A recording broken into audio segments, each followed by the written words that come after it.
Chicken coops. Ask 100 chicken keepers if they could have one chicken keeping do-over and one thing they did starting out that they could undo and redo with what they know now. And many of them are going to respond, I'd change how I did my coop. Yeah, I'm in that group. You see, the problem is you need a coop in place before you bring the chicks home, before you ever collect eggs, clean up poop, feed and water, have a major downpour, or a long snowy winter. Only after going through these things do we come to understand that the coop we have, well, it's not the coop we want or that our chickens need. So today we're going to share the top 10 do's and don'ts of chicken coops. Things you should and should not do when buying or building a chicken coop. We're the Hobby Farm guys. I'm Brian, that's Steve, and our pal Eric is working hard behind the scenes today. Don't go away. Do's and don'ts of chicken coops is up next.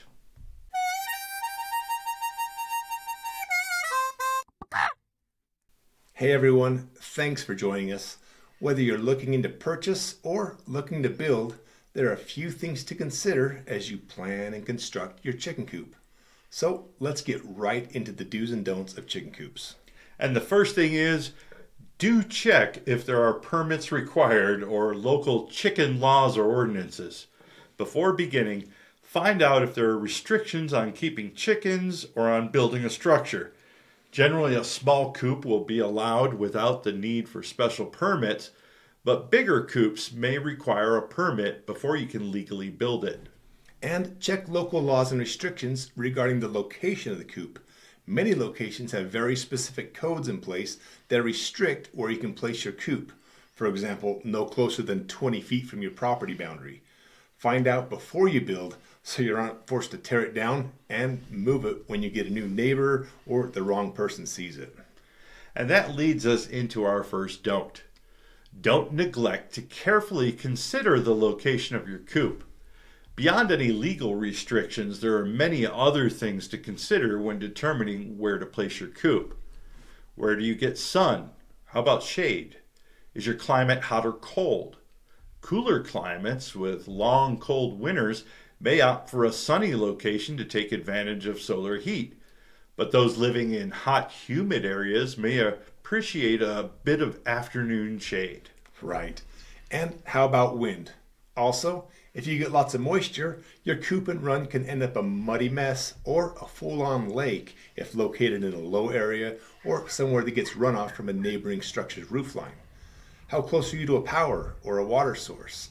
Convenience should factor into where you put your coop as well, but so too should considerations like noise and smell. Having that coop close to your house is great until your rooster starts crowing at 3 a.m. Oh, and heads up, they don't crow once or twice. They crow until they're sure you and everyone else in the house is wide awake and craving fried chicken. And nothing can spoil your picnic on the back porch quicker than realizing you're downwind from the coop that needs to be cleaned out.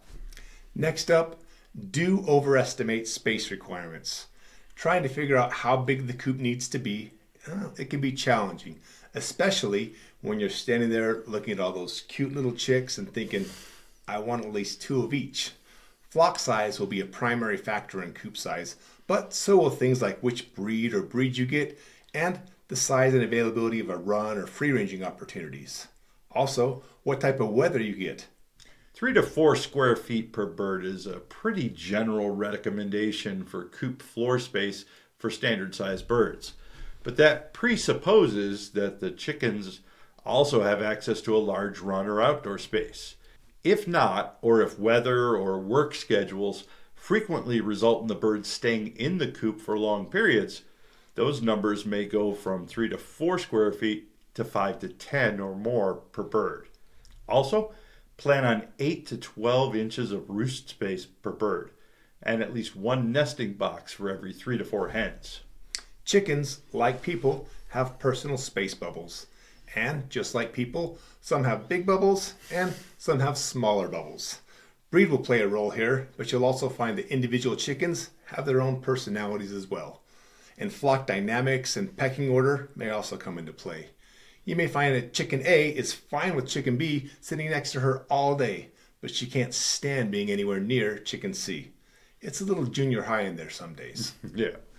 Having adequate space helps minimize stress, goes a long way in preventing bad behaviors, and results in a cleaner coop and healthier chickens. One last thing to consider.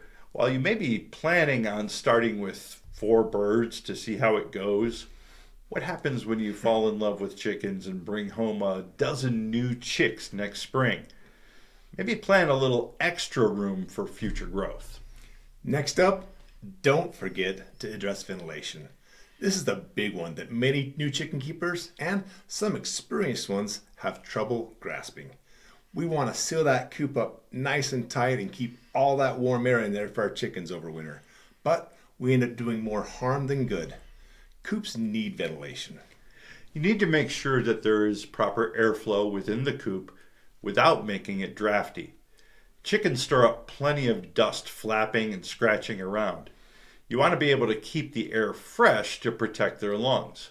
Moisture also collects in the coop, especially in winter, and the humid air needs to be refreshed with fresh air to keep everyone healthy and avoid problems that result from excess moisture in the coop. Remember, though, that there's a difference between having a well-ventilated coop and having a drafty coop. Ventilated is good. Drafty is not. Make sure the ventilation openings are covered with hardware cloth to keep predators and vermin out as well. Which leads us to our next topic. Do ensure your coop will keep predators out. We have both lost chickens to predators who managed to defeat our defenses and get into our coops.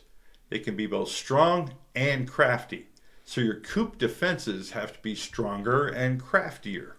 Unsecured doors, windows, and openings leave your chickens vulnerable. Seal or cover openings with half-inch hardware cloth. Digging under or climbing over a fence and into a run are other potential entry points. A solid floor can prevent tunneling into your coop, as can burying hardware cloth beneath the coop. I use a cement floor and it works great, but it costs more and takes a little work. Another option is to raise the coop off the ground.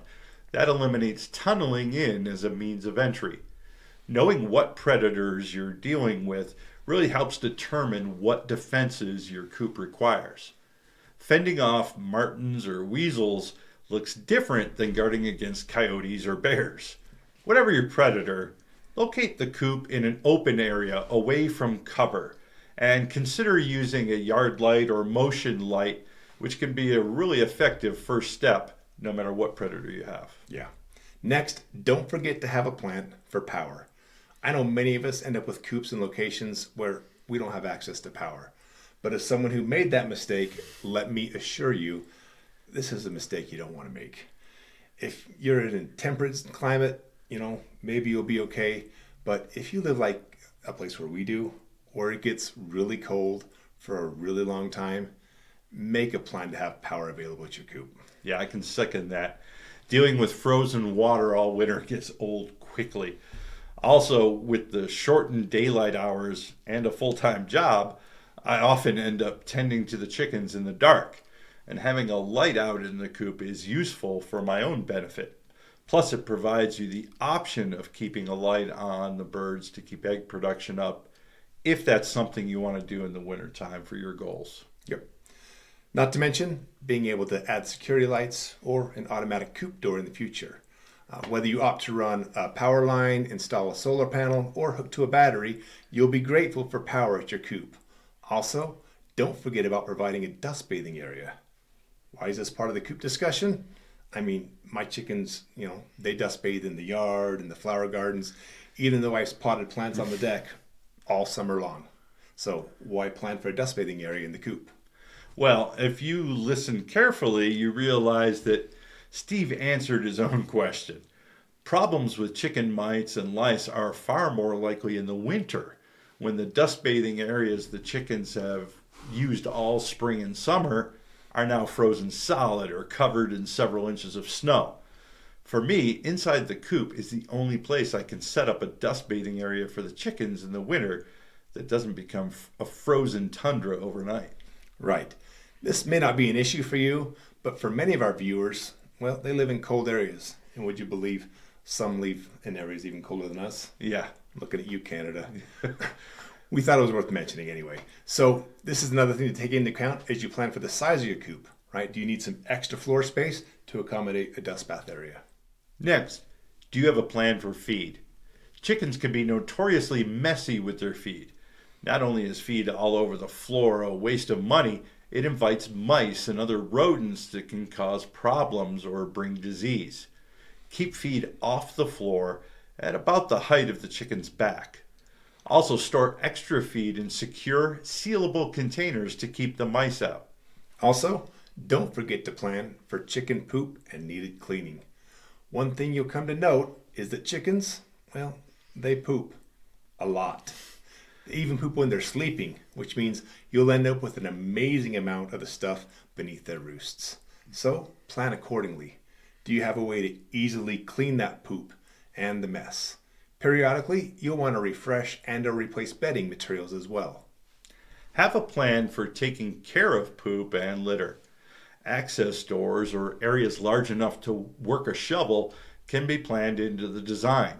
Maybe even a door wide enough for a wheelbarrow or tractor if your coop is large enough. The point being, the coop will need to be cleaned. Make it as easy as you can for yourself. Yep. And finally, number 10 on our list of do's and don'ts for chicken coops is do make it your own. Let your creative side show. The coop should be a reflection of your personality and style. Want drapes? Do it. Have some fun signs you want to hang? Hang them. Yeah, whether it's landscaping around the outside of your coop or hanging a chandelier inside your coop, do what makes you happy. If you make the space your own, fun and enjoyable space, you'll spend more time there and hence more time with your chickens. So plan for where to put it, plan for predators, ventilation, power, and all that stuff.